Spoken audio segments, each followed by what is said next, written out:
Welcome to Straight to the Point, completely off topic. We're here with Villain Arts entrepreneur and mythical man behind the scenes, the brain of Villain Arts, the largest tattoo convention festival, the largest tattoo festival circuit, and also the owner of Philadelphia Tattoo Festival, which is the largest tattoo festival in the world, correct? Correct. How are you doing today? Good. I'm arguing with Candy whether or not you're in Puerto Rico or not. Puerto Rico. Yeah, you're doing your sentence. Getting my beach on. Yeah.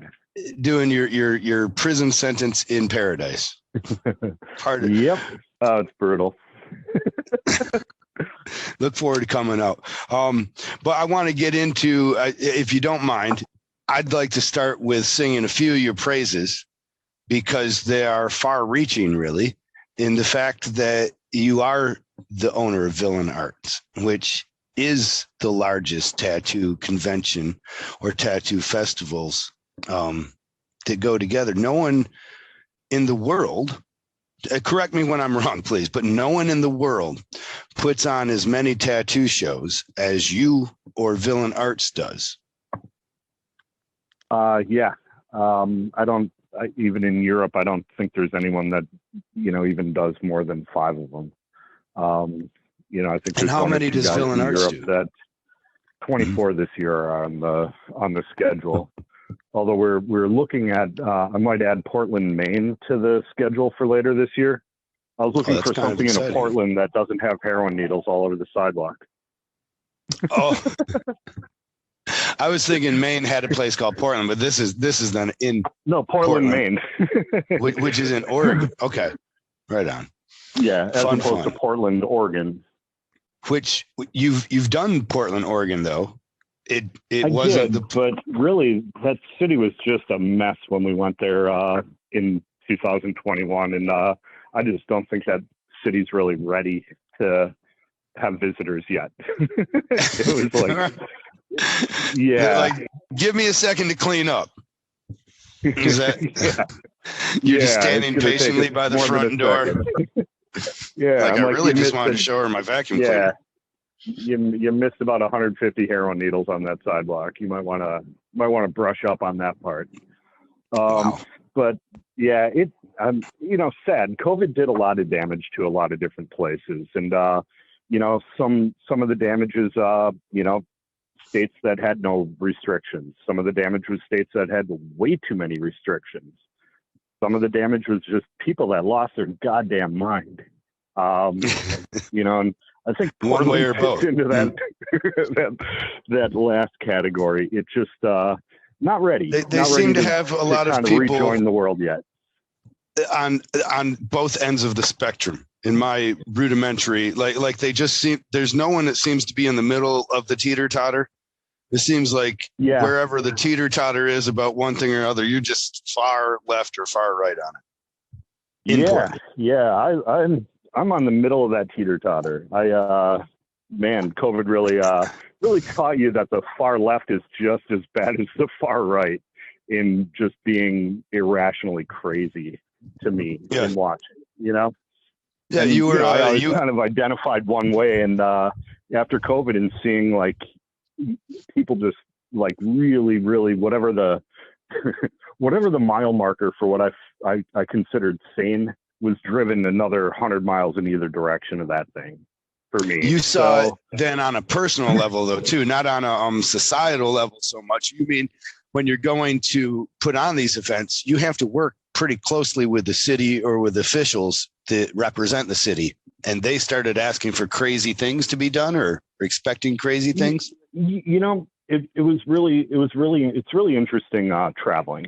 First of all, I set this up and I started doing conventions because I just really love to travel and see the world, see the states, see the different cities, meet different tattooers. And, I just, created this whole, little environment that people were able to, get together and, learn from each other. And, I became the Inspire pollen each other. in a big bee nest of tattooing. And love being the pollen. Yes. And in That's a good traveling, analogy. like through the COVID, it was, and now that we're finally over COVID, at least this week, it feels like we are, right? I haven't looked at the news though, admittedly. I landed in Puerto Rico yesterday, and I was shocked I didn't have to fill out a travel safe SARA alert plan. I didn't have to show my Vax card to get out of the baggage claim. Right. So even Puerto Rico, which was a heavily restricted, and understandably so, like, I'm not against restrictions per se. If you live on an island that people are trapped and the hospital system is a little stressed pre-COVID, maybe you want to protect people. You want to be safe, and I get that. But but wearing masks outside, you started getting crazy here. I think you COVID didn't have really to do it coming back. It seems like it's gone then. Well, they almost got rid of masks on planes. This week. They're fighting that thing. A lot of people have a lot of things to say about that.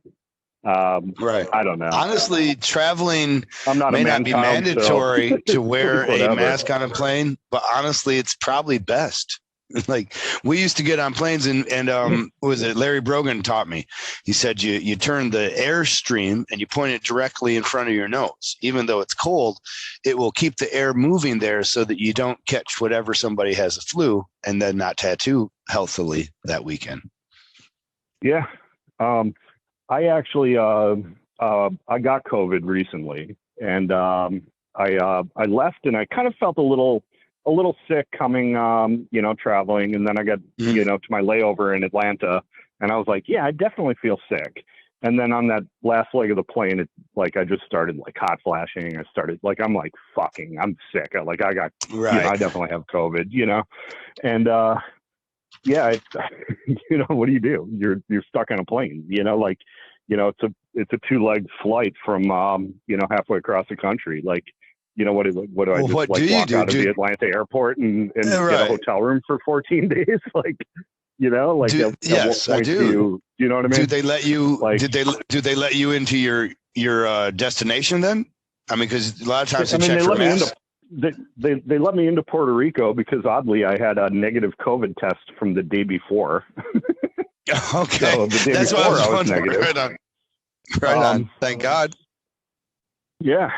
Because legally would they have had the right to send you back to another place like that? Then they put you on a plane though. I don't know, because I have a Puerto Rican driver's license now. I'd be like, I don't know, man. I live here. Like, where are you sending me? What's going on here? But interesting. They did, precarious.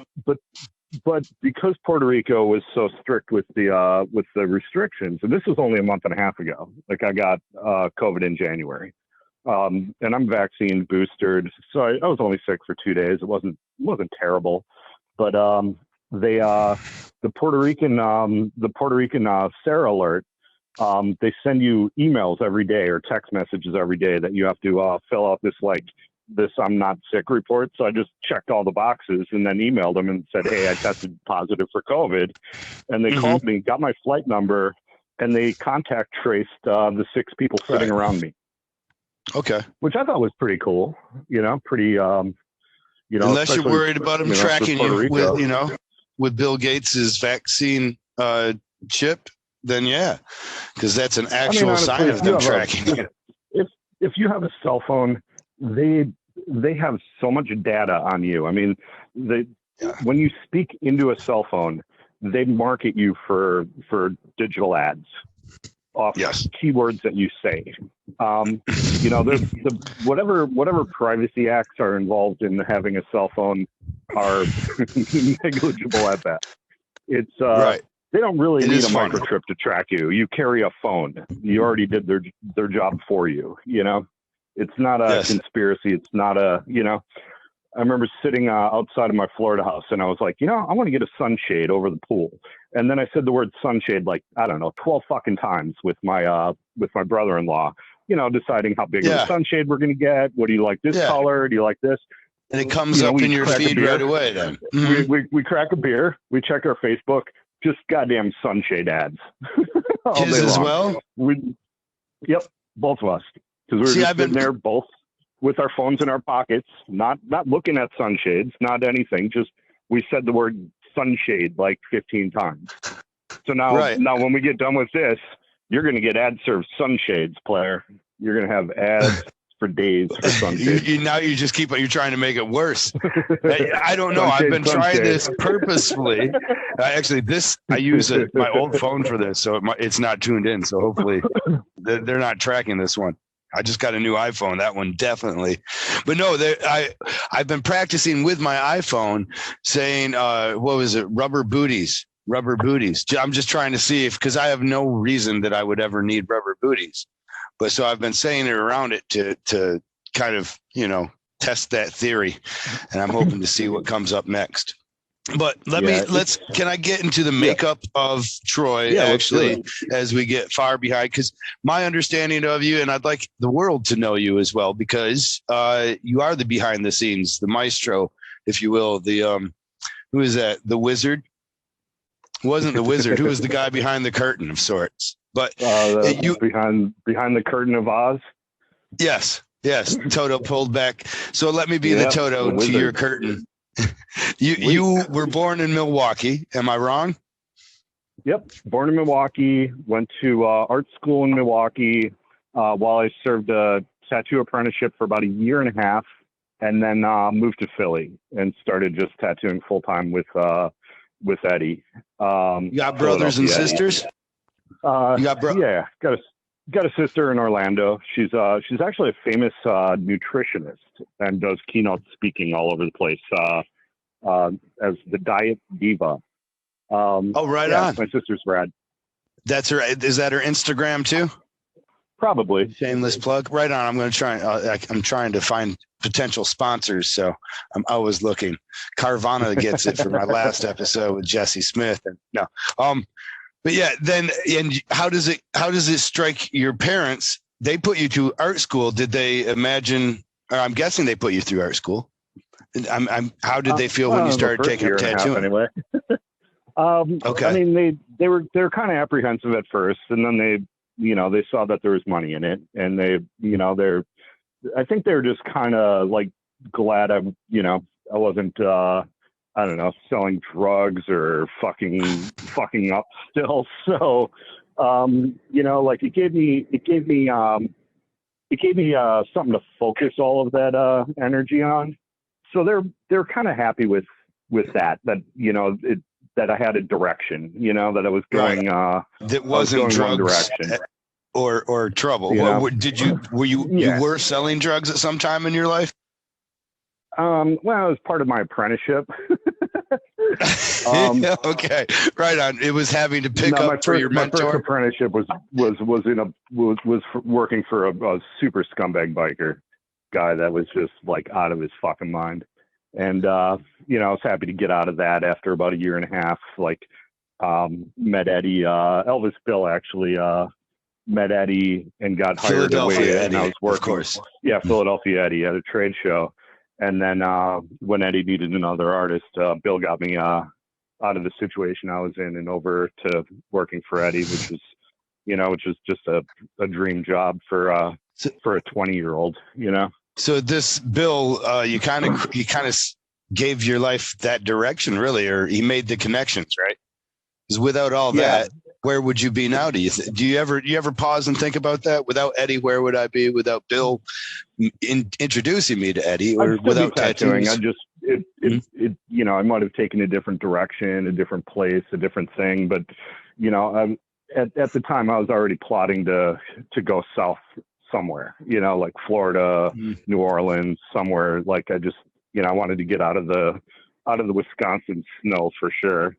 And for some reason I thought Philadelphia was warmer. And what'd you find out?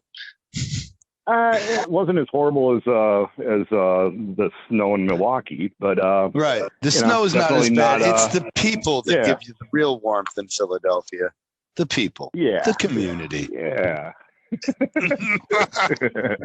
Of course, we just, if That you haven't thing. traveled, Philadelphia is the city of brotherly love. And that's important to note, as you'll find sometime, it seems as though it might be in the lack or not heavy supply. You also went to jail at one point.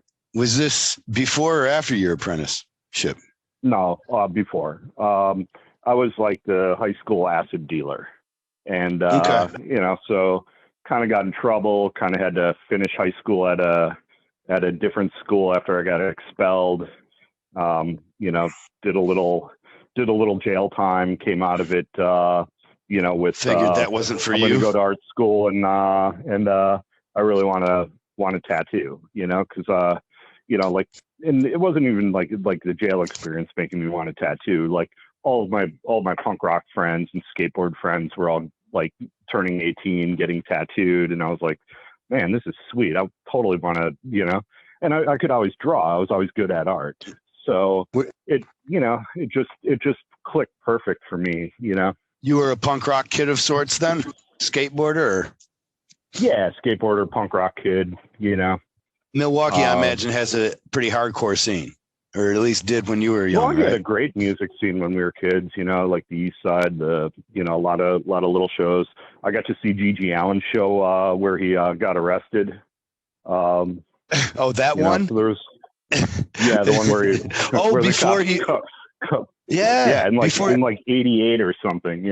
It saved his life really because he was supposed to kill himself like the next month later, as he promised he would on Halloween every year, pretty on much. Halloween, and but always found himself locked make up. Halloween. Right, which thank God, because then he had so many more years of being a prolific artist. Tongue in cheek. Let's talk about Philadelphia Eddie, though, for people that don't know. I've talked about him before. I don't know him. He's a big remorse spot in my life, kind of, because anytime I would be at the Philadelphia show or have the opportunity there, I'm blown away at the opportunity to tattoo, But if Philadelphia Eddie was there, I feel like now in hindsight, I feel like I squandered all this time, because I was worried about working. I was worried about doing tattoos and impressing people and not realizing that this historical icon was around that could have enriched my life just with a few stories or what. However, Eddie was Eddie was beautiful. He was such a powerful character. He was just so much fun. He would just light up a room. He'd just come in, everybody would be smiling. He just he could just turn a room on like a switch. Amazingly charismatic guy, and had a ton of really, really good, crazy stories, and he was a crazy guy. And a voice like Sinatra. 7 volumes of books, he did let's 7 biographies, and they're really because good. You can, they're on Amazon. You can get them, download them.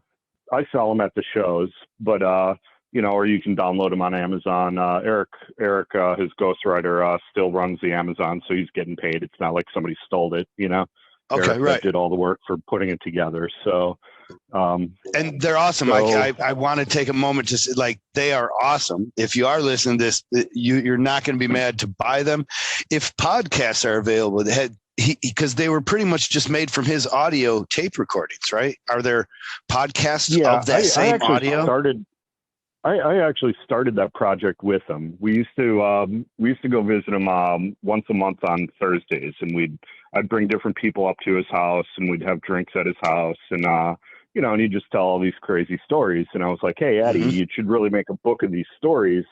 Do you mind if I record them? I'll help you put it together. So I recorded all these things and started writing it, and then he got divorced, and then he moved to Florida, and then he was like, yeah, I really want to start that project again now that I have time. And I'm like, cool. Do you want all my tapes? And he's like, no, I'm going to start over and try to do it, like more of a starting point and an ending point. And then, And So he there's didn't two really do that at volumes of all. these. They're just completely random. Okay. he'll Right he'll start a story in Philadelphia and it'll end in Hawaii. well, like 10 years later. The in same reading story. it, there's But, moments where he says, "Oh, I got to go back. I just realized I didn't tell you about," and then he'll have to tell a whole backstory for an artist of his and his rocky relationship with his girlfriend or something, and how that affected their travels. Yeah. I think in one of the audio tapes, he actually answers the UPS door and then starts telling a story about whoever just sent him like a painting or something. Like in the middle of the story, he's like, "The doorbell just rang."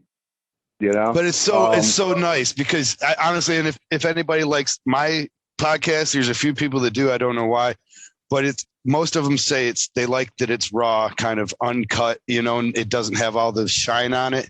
And that is 100% what you get from the audio from his books. Yeah. It's raw. It's you and him sitting on a bar stool hearing a story from 1950 that blows your mind.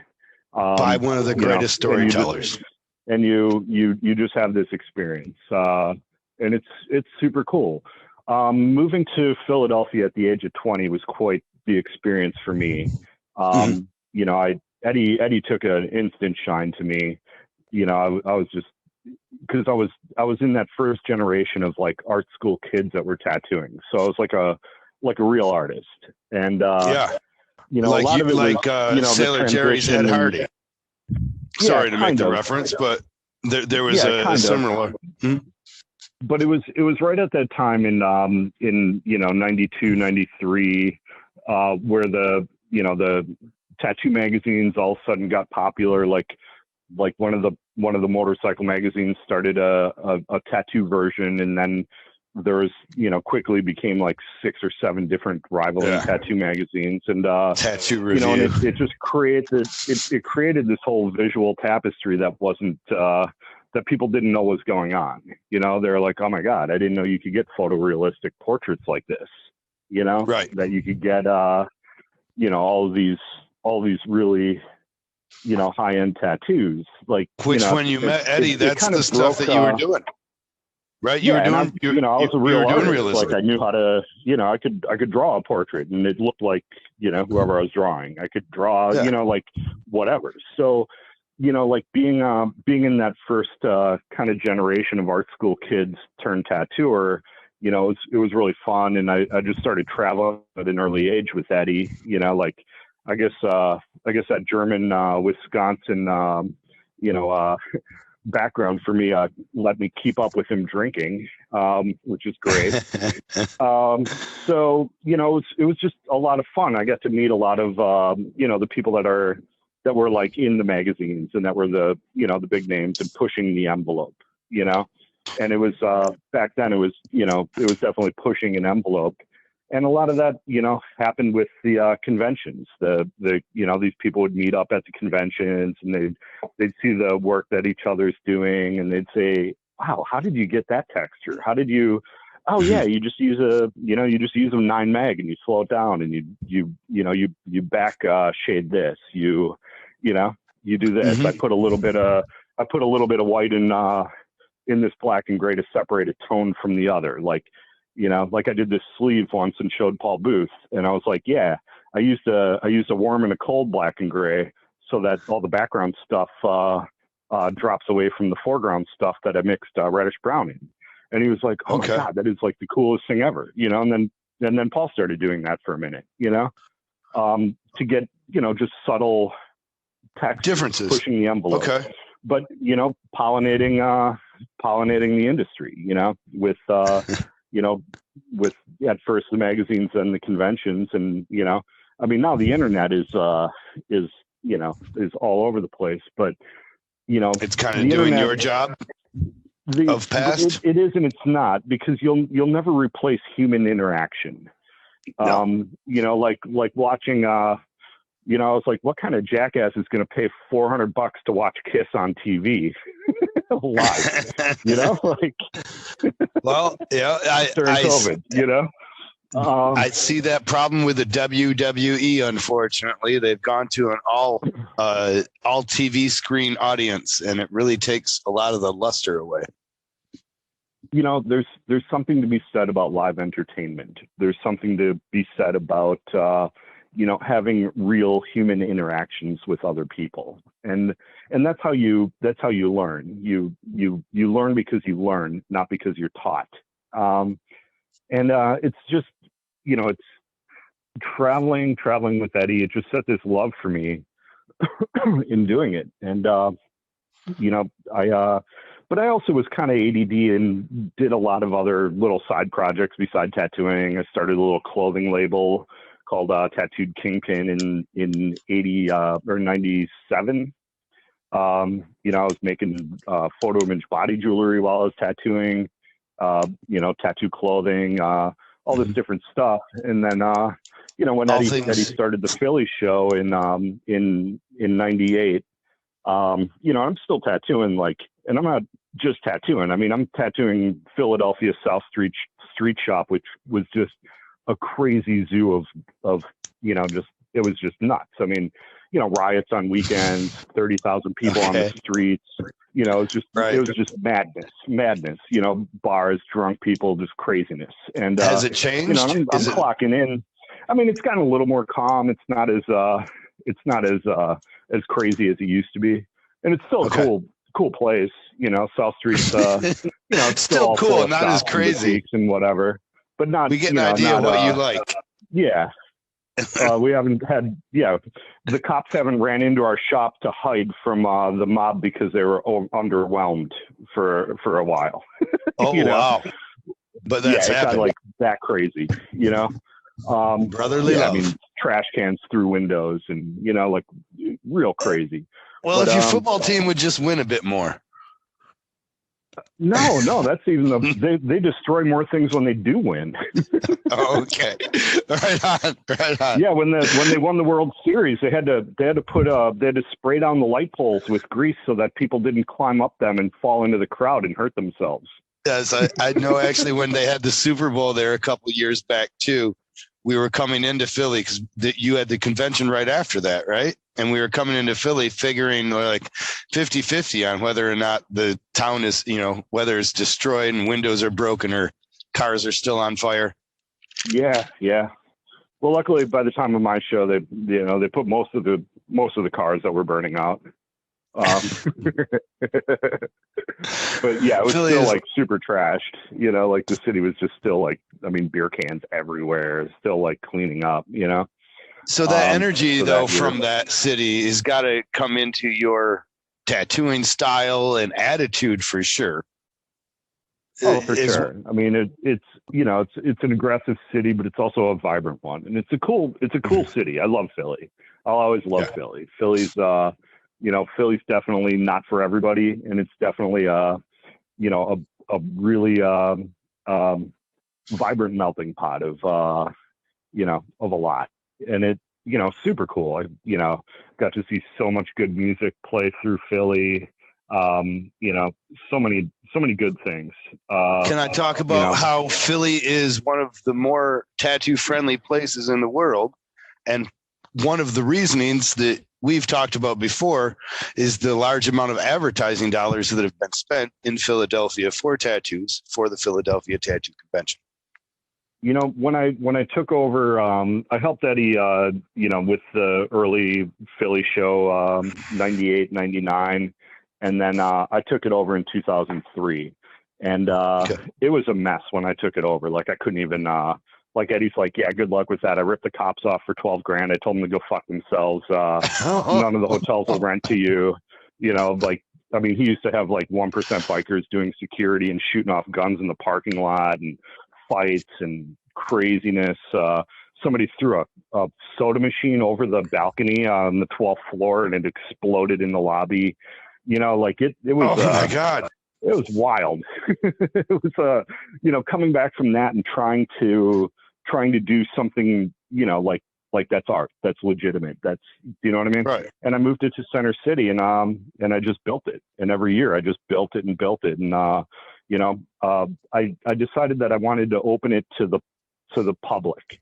And at that point, tattoo conventions, in 98, 99, till I came in at 2003 to run my first Philly show. Wasn't the first Philly show, it was like the fifth or whatever. But I think it was the fifth at that point. But they were small, 60 booths, 70 booth shows at airport hotels. There's a little bit of advertising, but it was mostly, like tattooers, which would be people a small that were friends show. with tattooers. Yeah, small, like real small. Like Philadelphia now is like that whole 800. Yeah, I mean that entire show would fit in my food court at the Philly show. Okay. Right. So I just started really trying to hit the general, hit the general public with it, and spending all that advertising, I grew tattooing, especially in Philadelphia, so much. I mean, there's the volume of advertising that I do, the impressions that are created, the social media that's shared, just at the scale of what that thing is and for how long I've done it. I would say, before I started running that, people were still a little bit more heavily tattooed than a lot of places. Like it was a blue collar, upper middle class blue collar city.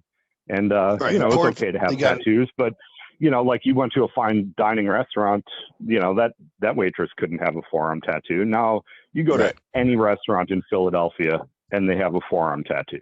And it's, I definitely played a big part in advertising and, people coming to coming to the show, promoting what good tattooing was and having people see the difference between, a Bob Tyrell portrait and a Tasmanian devil for $140 off a wall when you're drunk on South Street. It's, I really helped grow tattooing in Philadelphia and make it more socially acceptable for people to have visible tattoos. Do you feel that happens? And you can see that city, with that now. It's just like you cool. Say. I mean, when anywhere you go, your staff generally are tattooed. You've kind of built a monster with Philly like that, and it helps the overall impression of tattoos. Do you feel that has to then invariably also happen when you go, like we just got back from Chicago this weekend, and that was a monster show as well. That you spend crazy amounts of money around there too for advertisement. It's got to help tattoos in areas like that as well. Yeah, I mean, I literally have billboards from the state of Indiana to the state of Wisconsin. You pretty much can't drive into the state of Illinois against the lake and not see my billboards. So it kind of brings me to wonder how, I mean, if you're at, you said 24 shows a year? 24 shows a year. And you just added, you're thinking about adding more, but you just added San Diego. Are you planning on getting past the Mississippi line more often? Well, I've been past there. I mean, my first one out there was Kansas City. I did Kansas City. Okay, right. Yeah. 8 or 9 years ago, but I was kind of on an island out there. I was just like, I don't even remember why. It was that fucking miniature museum. I was like, I want to go to this miniature museum. I'm going to do a show in Kansas City so I can go visit this miniature museum. Right? Sounds dumb as fuck. No, that's where these ideas come from. I was thinking that there was long, deliberate processes of thought, but you pretty much just say you could easily have a dartboard and a map. Yeah, but then sometimes Troy's like, hey, why don't I do a show in Memphis because I want to eat barbecue and it's my birthday, so I'm going to have the Reverend Horton Heat play for my birthday. And maybe I'll just do one show ever in Memphis because I just want to go see Graceland Sun Studios, eat some dry rub ribs and hey, why don't I hire Reverend Horton Heat to play my birthday? Great time. Makes perfect sense. Did that show once. But how, and that brings me back to the travel. You want to enjoy life. You want to see the world. And, I create an avenue for tattooers to to get out. You know, some of these guys, they live their entire lives with looking at that Instagram on their phone, not really actually interacting Right. on a personal level with any of these people, you know, and they're just, you know, these big fish in small little ponds. And it's great that, you know, I have this thing that they can get out and learn and go to. So you must have an understanding of interconnections. Just like you said, you can't really replace human interconnection, connections and that is what your show is actually, isn't it? I mean, I don't know that I've seen it like that prior. And I think that's possibly what you must bring to it. Cause I was talking with another artist earlier today, and we start talking about different things in the industry. I don't know that this show, it works the same without you.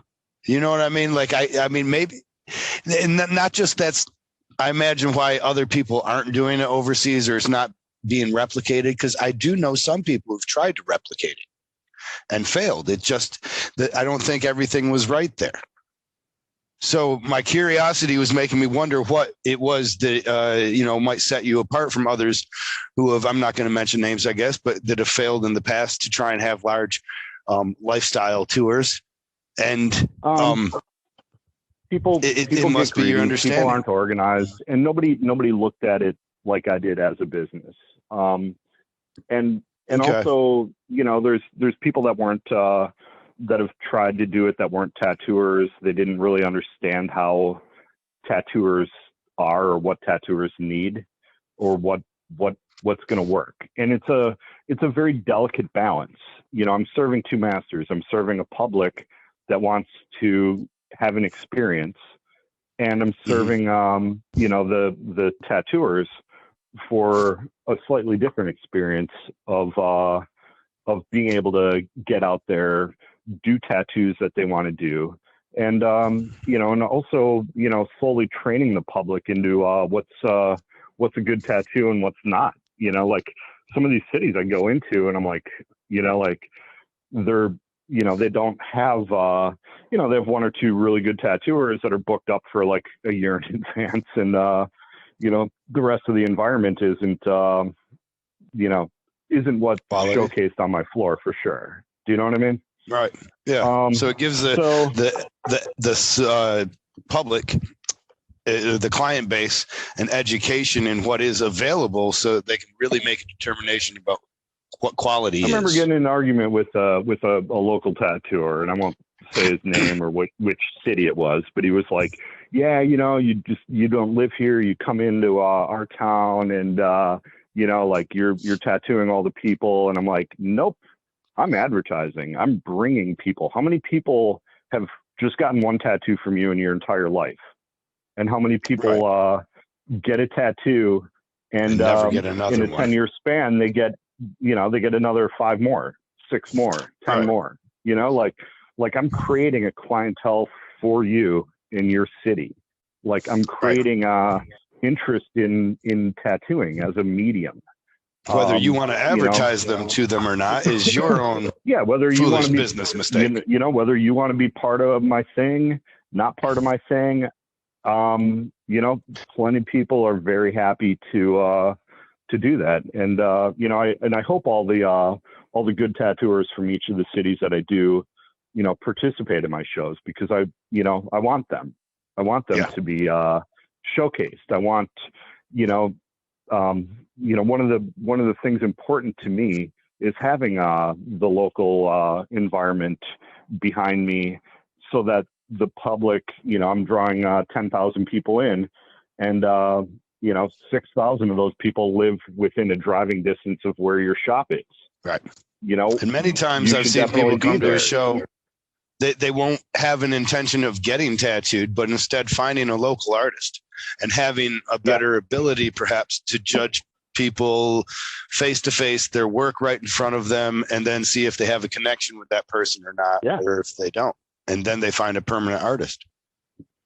Yep. And, and people that have gotten, one tattoo out of them by a show, and they've become a lifelong, and then the next year I see, like they had a tattoo of the day, and then the next year they're entering a sleeve in the category. And I judge every contest with your lovely wife. And I got to take a picture of the Candy Crush this weekend, which is always a good joke, but I've never posted the joke. Wife is part of the Candy Crush. The other part is Candace Reed. Yep. So it's two candies judging with me. So I put their faces next to my face, and I always call it a Candy Crush. Because I got the candy on both sides of me, which is fun. But like watching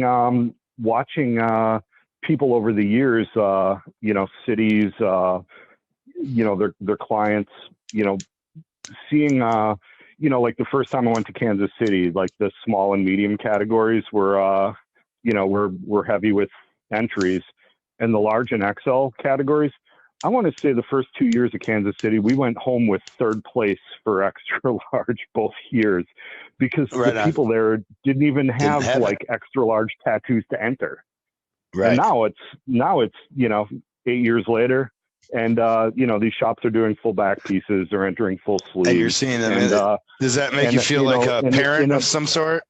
You're doing so good. This little city. I think in a city, in an environment like Kansas City, where you have a real cool city, but you're kind of you have a real cool city in the middle of a goddamn cornfield somewhere. Right. So they don't have the pollen to cross pollinate the way that Philly, Baltimore, New York, Chicago, Detroit, Milwaukee, Cleveland, has this travel, and people can like, there's just goddamn nothing for like 6 hours in any direction of Oklahoma or of Kansas City. Do you know what I mean? When you decided to do Kansas City, then did you think it would be a one-time deal so you could see this miniature museum? You wanted to see fleas do a circus act or something, and then you thought you might not come back? Or I just thought, like I did Louisville, and then I'm like, I want to go a little further out. And at that point, there weren't tattoo conventions, and I'm like, I'll do one show that would be kind of centralized for, a 6-hour drive for people to go from multiple different areas.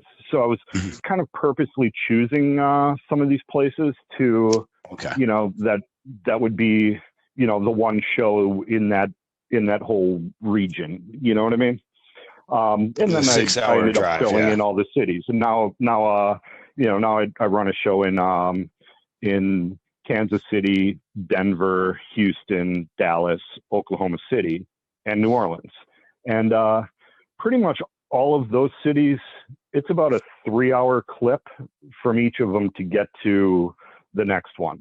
And I get artists that come and, like I built an audience. Tattooers come. My wife actually tattooed the same girl who lived in Killeen, Texas, and she tattooed her in Houston, then tattooed her in Dallas. And I think she said she's getting an appointment in Oklahoma City with the same girl, because that girl's like, hey, I love her watercolor tattoos. There's, you know what I mean? And so now my wife tattooed the same client in 3 different cities, because that client can drive 2-3 hours, gets a hotel room, enjoys a day trip to a day trip or a night part of it, trip to another some city, of them enjoy that. Some people like getting tattooed in that environment. Some people might not, but some people, that's really their thing. I sometimes have a hard time understanding it.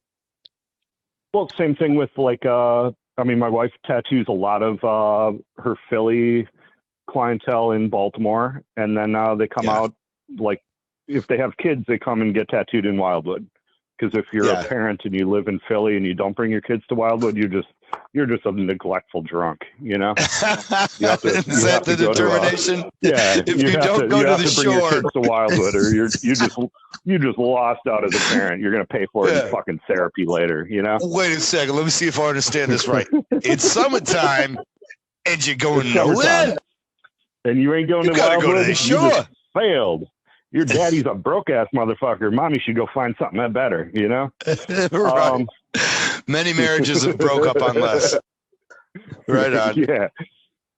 So these things kind of myself too. I just booked. We just did Chicago. I was booking for Milwaukee. Because you can't do everybody, that comes through, and that's or you can do a half sleeve and be like, hey, I'll do the other, I'll do the inside in Milwaukee. I'll do the, we'll add this on, and or even Minneapolis. I mean, that's only like a 5-hour kick from Milwaukee. Maybe 7 to 6, 7 to not in Indiana though, right? Chicago. Indianapolis, the health department won't license. There is a small Indianapolis show, and I actually hung out with the guy that runs it this weekend. God, I forget his name. I'm terrible with names, but super. Was it the Sleepy Hollow nice show? Guy. No, he's doing one called the Indy something. But anyway, it's in Indianapolis, and I wanted to do a show there, but you can't go into the city. And there's a couple hotels that have like small, ballrooms that you can do by the airport. But for me, it's too small of a show to be worth the production that I have. I actually bought a second semi truck today. It's a green one. Yeah, today. Awesome. What color will be tomorrow? Okay. So now I have two. I mean, I have box trucks, but now I have 2 full semi trucks with 53-foot trailers, so that I'm handling production of my shows. Like, I got real live truckers that are working the shows and following our circus. It's and that's where you've seen it like a business. Cool. Then I'm guessing. Because I've seen that you've grown. You bought your first semi, I think, was it 1 or 2 years? 2 years ago, is that right? And before that, you were getting by with box trucks. Yeah, I bought it right before COVID. Perfect time. So it could sit in a field in Louisville, Kentucky for a year. Talk more about that. How bad does that? Because that is 100. So COVID hits, everybody starts freaking out. One side's going crazy this way, one side's going crazy that way. You, however, have money, like serious money on the line. You've got bills that would start piling up without your ability to do shows, and you have obligations too, right? So you have deposits down on large venues. They have to be in the tens of thousands of dollars, if not more, right? And do you forego those? Is this all act of God, and so it gets written off? You get to write it off on business insurance? What were your protections, and how did you navigate through all that? No insurance bailed me out. They created this program to help live entertainment industry called the SVOG grant, and I didn't get that either. They didn't want me. I think too many tattoos. I say because they just see that the word tattoo and they're like, oh well, he's not a Broadway theater person. He doesn't need our money. So I refinanced my house to pay my 2019 taxes, and because I was fucked. And I went into it. The Chicago show got canceled 11 days before the show when COVID lockdown hit. So, but you've already got all this advertising. Chicago was fucked. Just wasted. Yeah, it was all spent, wasted. For a show that didn't happen. So I just lost just a fucking crazy amount of money. And I had a lot of like prepaid advertising pushing forward. And I just kept kicking the can down the lane, like, hey, maybe June we can start traveling again. Yeah. You mean this when next year. When you're talking to your companies that you've got these prepaid advertisements with, they want to run the ad because they still want to make money too, of course. But you're pushing it down. I canceled everything. I froze everything. And but then it was like, like tattooers were like, hey, we're not going to be able to make this. It's COVID. So I had in July of 2020, by July, we had over $500,000 worth of booth payments that people wanted refunded. And so I canceled all the advertising that I had pre-spent and refunded everyone that wanted a refund and refunded them. And it was fucking a nightmare. So I'm paying staff to not do anything income producing. They're fielding shitty emails from Right. people like, give me my money back, give me my money back. And we're just Right. yeah, we don't have any money, but Right. I'll figure it Right. out. Wow. I refinanced a bunch of my properties just to be able to pay my vendors back because, I'm not a scumbag. And, you pay me money, I will refund you. And that's it. Because I'm, and a lot of these, I'm probably one of the only promoters that did that either. Can I sing your praises on something too? Just, it makes me think of it now. I don't know if I've ever said thank you for taking care of Robbie like you did, but man, thank you for that. Just listening to him on a podcast with Carlton yesterday, and it reminded me of how well you did help him when he broke his leg at your show, and he didn't know how he was going to make it through the next couple of years. And you're kind of, that you're a stand-up guy. That was really, to me, there's, moments of tests. It's not necessarily what people say ever. It's what they do. And that was certainly one of those moments. I've always had a philosophy that I eat last, and everything I create, everyone wins. And if everyone can't win, I'm not in. Like I'll cancel cities. If there's not longevity in it, I'm out, because everyone has to win, And that philosophy keeps you successful, then I'm seeing. It does. I mean, I could certainly make more money running things at tighter budgets. I could not spend all the advertising I do. I could not spend all of the money on entertainment I do. I could, not spend money bringing, people all of the stuff, and, an artist area that prints their stencils and downloads their stuff and prints all their stuff, right. All these things Keeps I do at my expense.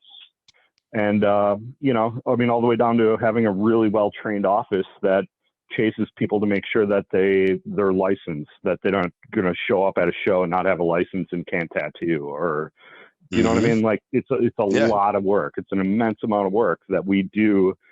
And the work that we do separates us from anybody else. And, it's someone who travels, we see it. Good, yeah. And we see it. You see the way. Not that I'm the only one that runs good shows. I mean, Durb runs a great show in Hell City. Tramp's Detroit show is on fire this year. It's great. I also do decorating for other people's shows, like my buddy Tommy from Hartford, Tommy Supply, Nathan from Boston, John from Asbury Park, and I do moonlight decorating, where I do pipe and drape for their shows to help them out. And moonlight decorating, is that what that's called? Well, it's a very pretty name. It's like who they pay to rent tables and chairs and pipe and drape. Right. And since I own all that equipment, I just moonlight as a decorator. Moonlight is, it's not my real job, but I just do it as a side hustle to help them, Right. And to were you able to keep that going during COVID at all? Or that just stops there? Because who needs that? There was no right? trade shows. I was one of the first people. Every convention center I did in 2021, that was like the first public show for that. And they were just like, well, we'll see how this goes. Cincinnati, like the union got disbanded that does the labor work for setting up the pipe and drape and tables. So the union's like, hey, this guy owns a woodworking shop. He can probably get you some labor. Like he hires us, for jobs. So I hire him. And in Cincinnati, he had his like 3 daughters, 2 cousins, and 2 of their high school friends. Seriously, right. I had like 9 cheerleaders set up the tables and chairs, and they did it half the time any of the other, really? the other labor I had all year. They killed it. They were like, yeah, I was like, oh my God. I was like, well, Jesus Christ, that one has braces. Doing that. Is she over 12? Like, Jesus well, they're Christ, used to doing those floats and stuff, right? They got they're used to the staples with the plastic and stuff. They're making parades usually, right? Or meetings and Spirit Day. That's funny. That's funny. But it's a thing where everyone tried to do their best in a really weird time, and 10 years from now, we're still going to be talking about like what 2020 and 21 were, and, you know, and how crazy, everything got. And, you know, it's, I just tried to do my best. And I was like, all right, once we had vaccines, I was like, all right, here's my take on it. If you have the opportunity to get a vaccine, COVID in theory should be over for you. And, I don't feel bad about, you know, running events that I'm putting people in harm's way. If people don't want to get a vaccine, that's fine too. I think they should. I mean, I was super happy I got a vaccine and a booster shot, because when I got COVID, I was only sick for 2 days. And I watched plenty of friends of mine in hospitals. I mean, fuck, James Wan almost died like twice. And, you know, it was rough, but, you know, we planned out in 2021 to just move forward, you know, for June last year, and said, you know, this is it. And then we just smashed like an entire year worth of shows out in like 6 months, you know, just to make up time and try to travel and get, you know, and it seems that the cities are definitely, people are coming out and I'm guessing the same numbers, because it usually feels the same. Have you noticed a big drop or any raise? Is it some places that they're actually more relieved? They're building. I mean, Chicago, we're I didn't finish reconciling it all out, because I've been doing the Cleveland booth map all day, like where vendor assignment. But but it looked like Chicago was almost the same as pre-COVID numbers. Philly was just slightly off of pre-COVID numbers. And I expected Philly to be a little bit off, because they dropped the vax carding only a couple days before our show. Right. So people had already decided, you know, in the vax carding thing, I mean, I got a vaccine. I'm not an anti-vaxxer. I'm not some kind of conspiracy nut or anything like that. But at the same time, you know, people do you. Do you know what I mean? I'm not your fucking mother. I'm not going to make you do whatever. It's But doing the vax carding, definitely, if 30% of the population doesn't have a vax card, I just told 30% of the population not to come to my event. I run events for a living. So, you know, I mean, you know, me, I'm just sitting there hemorrhaging money until I can run an event again. And that was a shitty year and a half, you know? Did it set you back? I know that you've got an end goal kind of eventually where you hope that you'll be able to retire, because you're one of those guys that thinks pretty far ahead, I think. But did it set you back from any of your goals like that? Probably, but I've also been developing real estate for 15, 20, almost 20 years now. So it, you know, my end game was always kind of rooted in the real estate end anyway, which I did get set back because I did have to refi a lot of my real estate to pay, you know, my 2019 taxes, because I didn't run the events in the time that I would have otherwise paid them. Right. You know what I mean? It's not like I saved the money to pay the taxes. Like, you know, it's one of those things where like, oh God, really? I owe that much? God damn it. You know, like, all right. Let me send him, I'll send him this much. And then, all right. After the Chicago show, I'll send them another little chunk. I can send them, you know, like, and that's kind of the way I've done it all my life. But, you know, like to get the biggest tax bill I ever got in my life while all of my businesses are shut down was like brutal. And then, you know, like no real assistance on my end. I mean, I got PPP loans, I got, you know, whatever bullshit, but that didn't really cover the damage. You know what I mean? That didn't buy you a Ferrari? Didn't buy me a Ferrari. So you already had the Porsche then before the PP loan too. Maybe we should point that out. No, I actually bought financed the Porsche, but after I was like halfway through the year last year of running shows again, and I could finally like breathe a little bit, and I was like, you know what, I'm gonna buy myself the first nice thing I have for like 2 years. And I'm curious because you don't treat yourself very. In my experience, you do seem to make sure. I've never thought about it in the philosophy that you said that you make sure you eat last, but that your philosophy is you should. But I see that now in several of your choices, except for, of course, in your hairstyle. You've kind of stamped cut my the own hair. alpha mullet. Yeah. Yeah. Well, that's because I cut my own hair and I can't see the back of it to cut it. So it just keeps growing longer on the back. Okay, so that's the party in back and the mullet in front. Right on. Yeah, it's just that makes kind of more sense. Grown organically by cutting my own hair. Right on. I thought there was more intended purpose to it. Like, I'm going to be fashion forward. It's going to be the hot. Actually, it is. Is that ironic to you? Because we are watching the mullet become. It is definitely an on-purpose ironic mullet that I've been rocking for a while, and yeah, I've definitely always had fun with that. And it's coming back, bro. Are you the Are you the person responsible? Well, Neil's out mulleting me now, so I don't even have the sweetest mullet on the Villain Arts tour staff now.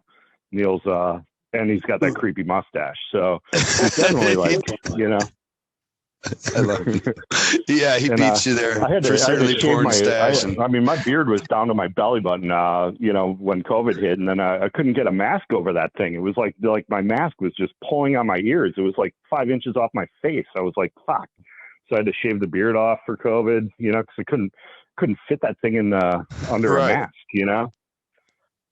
Hey, tell me on as far as it goes with alpha mullets and a hierarchy, is that an assigned thing, like a group inside it? Does that make him the number one then? Like the alpha mullet, yeah.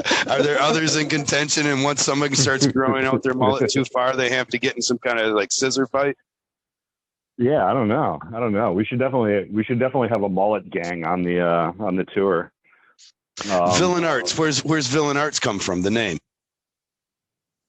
Honestly, it came from I had a clothing label in '98, and it was called Tattooed Kingpin, and I did bowling shirts, and they were super sweet bowling shirts. At that point, that swing dance music and rockabilly music got real popular for a minute. And see, you are setting styles, dude. You belong in London. Setting that, and also, I mean, my suit game is on point. You know, like I like dressing. Yes, I always have. You know, so I mean, I'm selling these like fancy bowling shirts that have tattoo prints on them. You know, and then that whole thing kind of faded out. And then I was like, maybe I'll redo it as a new clothing label with mixing different graffiti stuff. And then I'm like, how about Villain? Villain is cool. Like Villain, like it kind of has like this old school kind of word, but you're still like, you're an exotic,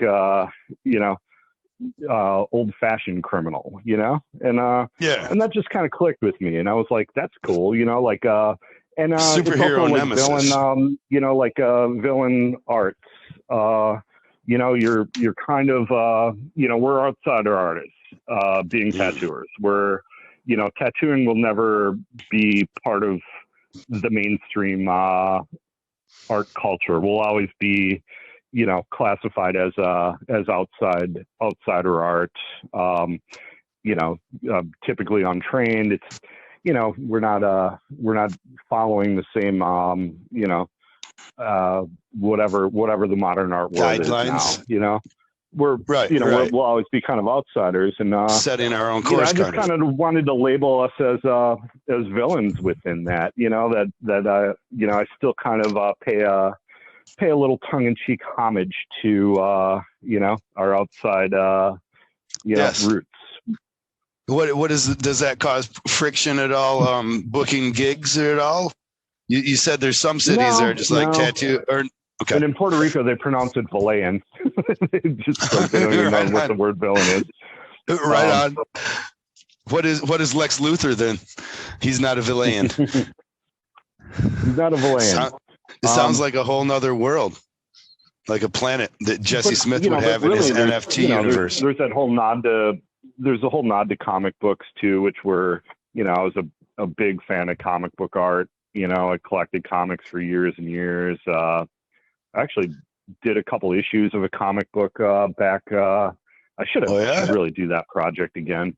They're kind of like, kind of like Fear and Loathing in Las Vegas, illustrated comics of acid tripping stories from when I was a kid, and just being I don't know. There's probably a reason why I got 3 felonies by the time I was 18. Right. And yeah, there's a pretty good illustrated working on thing, but I haven't worked on it for a minute.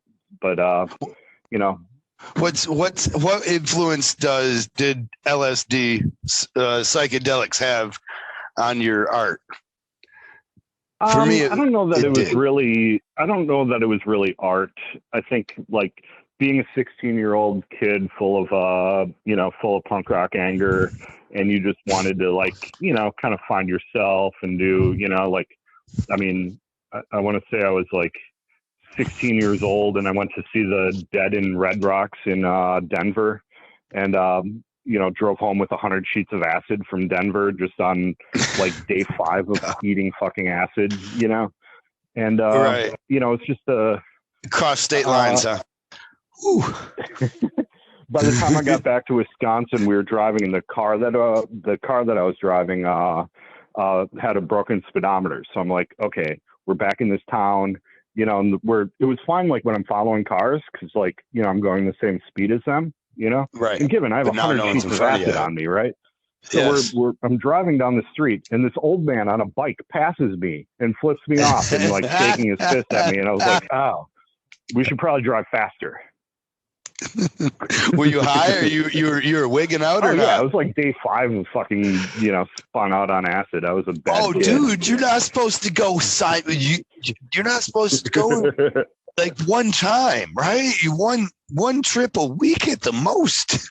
Oh my god. Oh yeah, we were just crazy kids. I guess you had 100 of them, huh?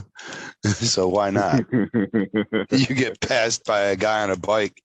Hey, which actually brings me to something. I was told that you were going to have a podcast yourself, and considering doing stories of things just like this. Yeah, and I'm not sure like how I want to do that, or how I want to what I want to do with my podcast. I think it would be fun to just tell like really crazy crazy fun stories of tattoo travel and going to different cities and different life experiences. I think I'm going to go that way with it. I don't know how hard I'll get with it, you gotta tell the story is the truth though, right? You're not one to obscure. You could maybe do good. You're going to need a pseudonym, a whole different character. But I mean, how pissed is my wife going to be when I if I tell a story of going to a massage parlor with Philadelphia Eddie in 1992, like that's a great story. I don't know that I should really tell that one. No, but your wife's really understanding. I've met her. She's awesome. No, I love her, but you got an easy time with that one. Also, like how maybe not having your mom hear it. At one point in a world of cancel culture, is it bad for my brand to be too crazy? Do you know what I mean? I 100%. So it's happening this weekend, brother. I mean, I'll have to reel that in a little bit, and not that I've ever done anything that I even really would consider that I'd be cancel cultured for. But there's a different understanding nowadays, or a different picture. It paints a picture of So I think I would just want to keep it positive. I want to tell some crazy stories, but not, do you know what I mean? Kind of try to avoid the names. A little bit less of an edge than I could. Do you know what I mean?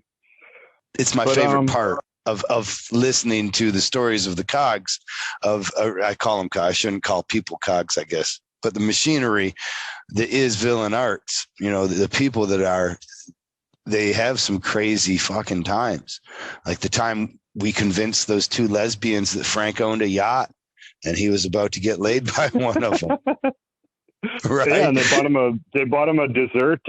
We still call Frank a Louisville 10 for that. They bought him like $100 dessert tower for our table. It was crazy. We were like, oh my God, Frank is a goddamn Louisville 10. How far a lie will get you. That is so awesome. And certainly if you're going to play it. Mm-hmm.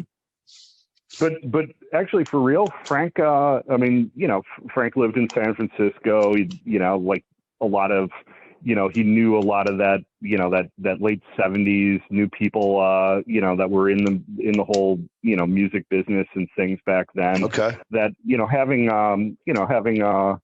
people that are in that same age group, hear some of those stories. It makes him a really interesting guy. I like Frank. He does. Yes. He's very educated on history. I don't know if I'm snitching him out for being older than me, but it's I love the experiences that I had, and I love that I lived my life, and if there's something that I can impress on people, and one of really my entire life passion with creating, the tattoo convention, tattoo festivals, this traveling thing, this whole pollen among the bee community of tattooing, is live your life, see the world, travel. I can't even imagine like living in the same little town and not, like I've like carpenters that work for me for my real estate company, and they've like never been to Wildwood, or that's the furthest they've been in their entire lives. I was telling one of them that I was going to fly him to Chicago to drive a truck back, and he's like, I've never been on a plane before. And I'm like, what? You're like 55. Like, what? What do you mean you've never been on a plane before? Right. I get some people do that. I get that people, that most, like me and Aaron used to joke that, like we have more passport stamps than people have been to states that we know, but, like we've been to more countries than people have been to states. But, but you really, I created this environment. Come out, do some shows, do some tattoos, meet people. But certainly, don't you think that traveling's that it's kind of traveling is kind of the food for the artist, right? For your artistic soul. It really charges your batteries. Like, people go, people come to the shows, they walk around, they see all these really cool tattoos. They see, they get to meet, these artists that are doing, this work that they see on Instagram, that they see on, and they're like, wow, I really, and they're like, oh, okay, he's using industry ink now. Maybe I'll check that thing out. Maybe I'll check out, do you know what I mean? Oh, he's using that new, Cheyenne with the battery pack on top, maybe I'll check that thing out, like, and it's, like I said, pollination. But it's kind of what you're best at. I can't even imagine like wasting your life and just not, doing the same thing every day would just be, and that's kind of like when you said earlier, like what's my end game? I mean, I got money, but I like to travel. I like to see people. I like to, so your end game would still be traveling. Awesome. Am I going to could you handle it? Still standing outside of a frozen loading dock, like because you a put wood yourself table stack onto a truck? Nah, probably not. But, I've seen you push yourself through a weekend. I'm doing it. Hey, you helped me hang up drape in Minneapolis when none of my fucking labor staff showed up, and we were stuck there till 4 a.m. And and these are the things that with that. But you also you manage stress. You open the show. You're the earliest one there generally that I know. Sometimes Carl will beat you down. But then you're also one of the latest to leave. And I close it. Yeah. And then you're at the party. And you do an after party so that you can be a part of that. That I myself, sometimes I think about how I shouldn't bitch, and it's the only thing that I'm good at. I'm complaining this week about how my body is feeling from doing 2 shows back to back. And I have no room for complaint when I think of what you put yourself through. Oh, dude, we did like 8 of them back to back in from what was it? July to the end of or till October. We did what kind of mentality pushes that back to back. What's that Well, I mean, driving a lot there? of us were kind of like, you know what, we had a year and a half off, so let's Okay. Hit it let's get hard. to work, you know. Yeah. And also, like, I mean, I definitely had a lot of pent up, like, you know, like frustration of not. I mean, my wife loved it. She was like, you know, we were cooking dinner for ourselves every night. We were like going to the beach every day. You know, in Right. Florida, COVID was great. You know, Well, you guys didn't have COVID. no, it was like there for about 6 weeks. You know, and then they Yeah. just released everything. You know, and it was cool. But you know, I was just really ready to travel, ready to see the world, and ready to have new experiences again. You know, like I just need I don't know, I can't do the same thing twice. It's you know, Despite I'll rarely watch the same movie twice unless it's like a decade later or something, you know. right. I just you know, and I love the travel. I love to take a day and hit a museum, you know. And I mean, I can tell you what the best museums are. For a while, we were watching Anthony Bourdain's show on whatever city we were doing to go get whatever ridiculous food he got. You know, so we'd have you know, I picked that up off Chris Collins, who used to work for him. Yeah. Yeah, that's a good idea. That was like his shtick. He was always like, oh yeah, here's the Anthony Bourdain list. You wanna come meet us for this hot dog place? And I was like, yeah, I like hot dogs. Right, that sounds slick. cool, you know? Then we get there and everyone's just screaming, and the whole thing is like it's a hot dog place. It's like a Jerry Springer episode. And I was like, I don't know. Oh, really? I don't like getting yelled at. What the fuck is wrong with this place? But it was an experience. But welcome to Weenie World. Like, what the fuck you want? Yeah. What the fuck you want on that? You know, and you're like, whoa, why are you yelling at me? Back to Baltimore. Well, you're used to it. You're living in Philly. Yeah. That's the Philly hello. Now, another thing that you've done throughout, well, obviously you're an artist, but you've created and you still create, despite your traveling schedule, your work schedule, you create art very often and sometimes on such large scale that the most average painting you were doing for a few years was 48 square feet each one, right? Yeah, like sheet of plywood. 4 foot by 8 foot. Yeah, 4 foot 8 by 8 foot panels, and most of them were 2 to 3 panel paintings each. You know, that I'd paint live at the shows. Where are those at now? And in storage, or? A lot of them are in Philly. I'm opening an oddities bar, so a bunch of them are going to get installed into that bar. I'm opening an oddities bar in Philly. Really? Probably in about a year. Liquor license and all that? I bought a liquor license, so that's a fucking goddamn high ticket item in Philadelphia. Yeah, I would imagine. And then I imagine staffing might be a motherfucker too. Just to, you know. Well, just because I watch too much Tafferty. I bought a parking lot to use for my building, but then they told me that they didn't want to use it for parking and that they wanted to develop it for retail. So then they wouldn't let me use it for parking, even though I had intended. So then I was like, okay, I'll just build a new building here, a new construction building. And then I finally got it all together, got the building permits in, everything ready to go. And then COVID hit. So now, and then all the prices were coming back because nobody wanted to work and building supplies doubled, that I couldn't even build the building to turn a profit. So now I finally, in the last month, got a contractor that's giving me, because it's too big of a project for me to handle on my own. Even though I have like a real estate crew or a team, but you know, it's too big of a project for the manpower I got. Right.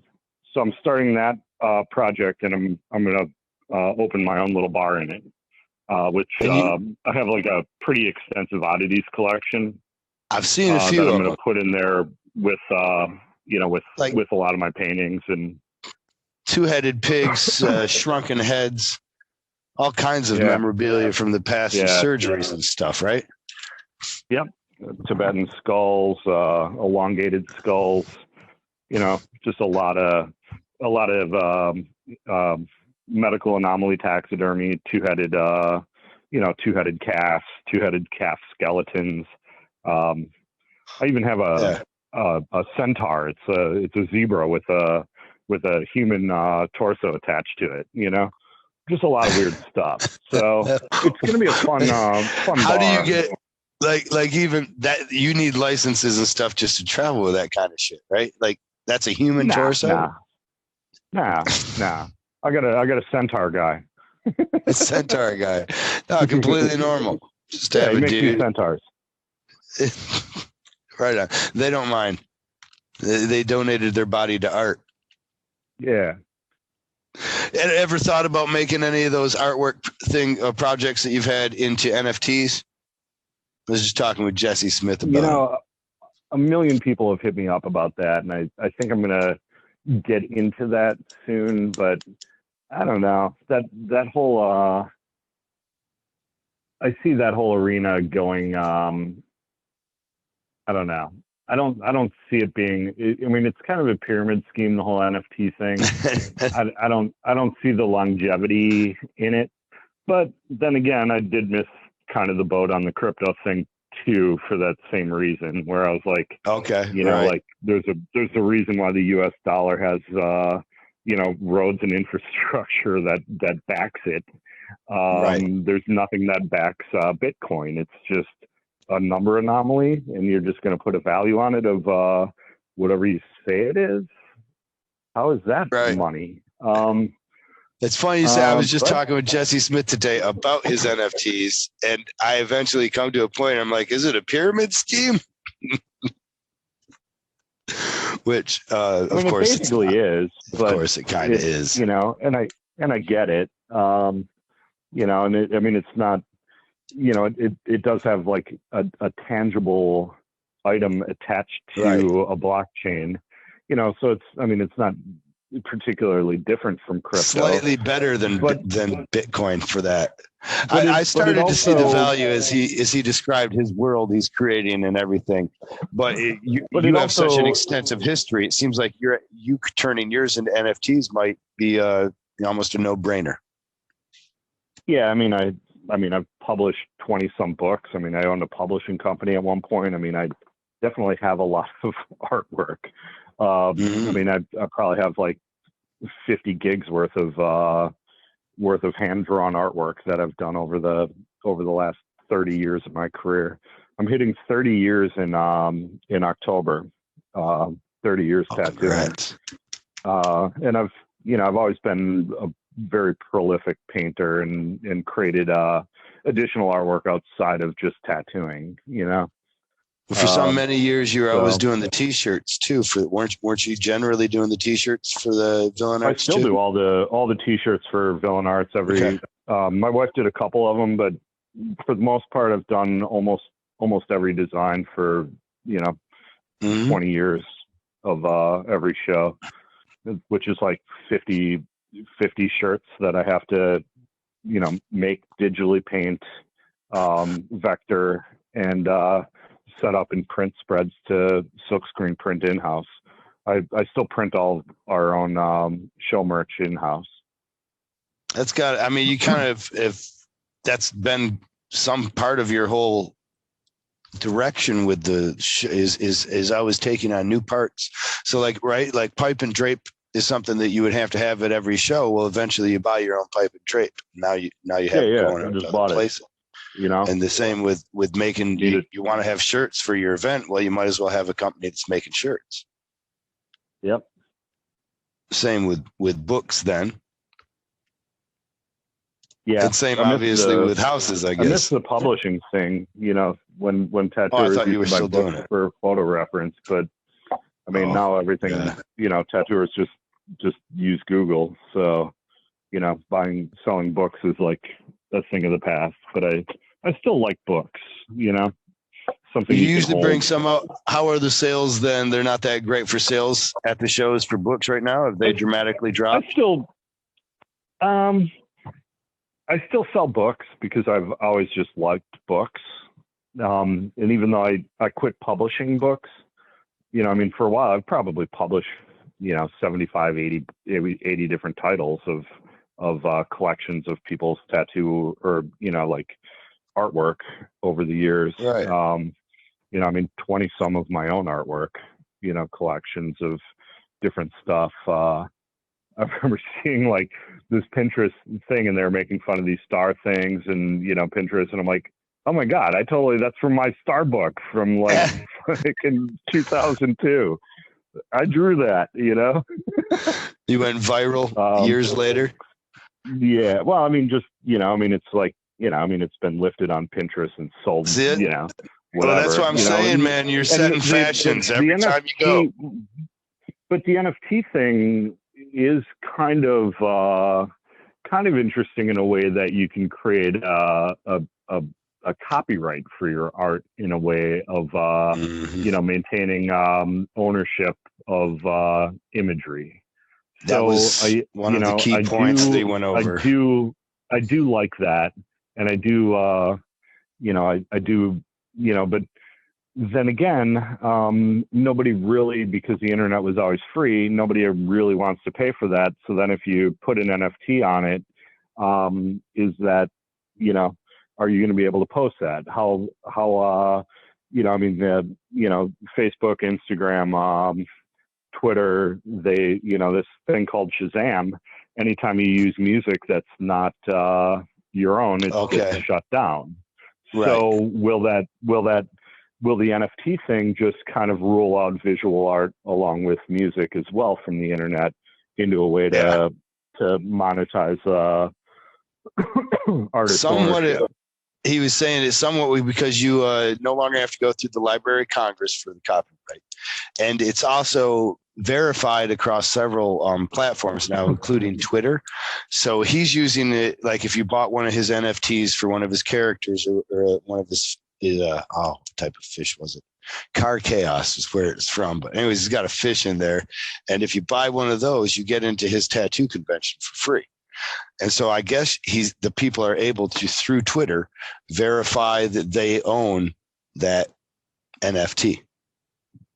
Yeah, and I was thinking about kind of doing trying like a free NFT with every ticket sale as like a thing, and then it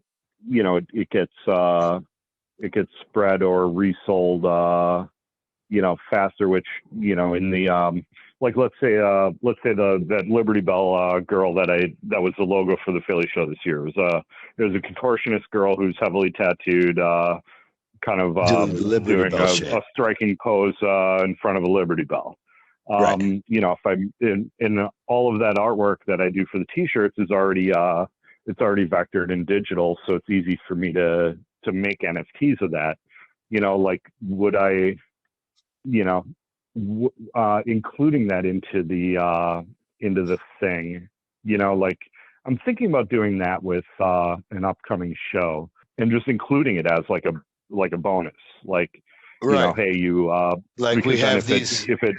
If it resells, or if people resell the thing, then on that pyramid scheme, I get 10% off the bottom of whatever that is. I'm curious to see what a real market of that is. Do you know what I mean? Right. And that would be one way to feel it out, huh? But yeah, Jesse's into getting people into it. So if you're curious, for sure, look him up. I just knew of all your extensive work. So, and he talked highly of you. He thought it was pretty respectful the way things kind of went with you in a couple other tattoo conventions, and just I like him. So he thinks highly of you. Yeah, good kid all around. I really appreciate you talking with me, brother. I feel like I may have stayed too long and said too much, or at least it's getting to be my call sign. That's not the truth, but I have to pee like a racehorse, and I'm going to let you go. Do you have anything that we should pee while we were doing this? I'm trying to be professional. You can do what you want. The whole time, right huh? Right on. Yeah, no, Candy doesn't let me back in the living room. It echoes or something. She's doing the recording.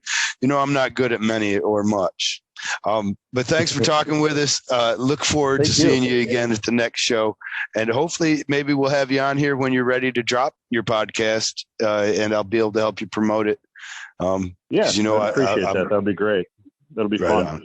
I think I think it'll be fun. I think it'll be a good project. And I guess I'll see you on Thursday next week in Cleveland. Yes. But upcoming events will look at the Villain Arts webpage.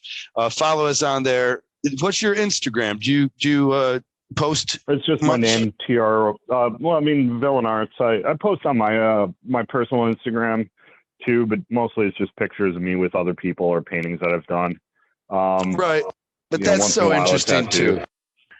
Yeah. Follow the kid. Just, Troy, TRY, interesting. Timpel, Timpel, Timpel. Right on. All right, cool. Thank you, brother. We'll talk to you again soon. You. No problem. All right, Later.